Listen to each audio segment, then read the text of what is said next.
கோவா இலையும் கடலைப்பருப்பும் சேர்த்து நான் எந்த அளவில் என்னென்ன பொருட்கள் சேர்த்து வடை சுட்டுனான்றதை பதிவிட்டிருக்கிறேன். கடலைப்பருப்பு நிறைய நேரம் ஊற விடக்கூடாது. 2.5 அல்ல 3 மணித்தியாலங்கள் ஊற விட்டிங்களாண்டா போதும். அதுக்கு மேலே ஊற விட்டிங்களாண்டா வடை மொறுமுரண்டு வராது. செத்தல் மிளகாய், உள்ளி, இஞ்சி, ஊற விட்டுருக்கிற கடலைப்பருப்பையும் சேர்த்து நறுவல் நொறுவலாக அரைத்தெடுத்துக்கொள்கிறேன். இதில் பார்த்தீங்களாண்டா தெரியும் கடலைப்பருப்பு சிலது அரைப்படாமல் இருக்குது.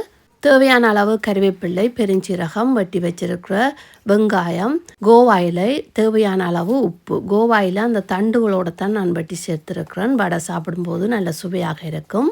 இந்த பொருட்கள் எல்லாம் சேர்த்து நன்றாக கலந்த பிறகு தேசிக்க அளவு உருண்டைகளாக செய்து எடுத்த பிறகு தான் நான் வடை சுட்டெடுக்கிறேன்னா அது இலகுவாக இருக்கும்.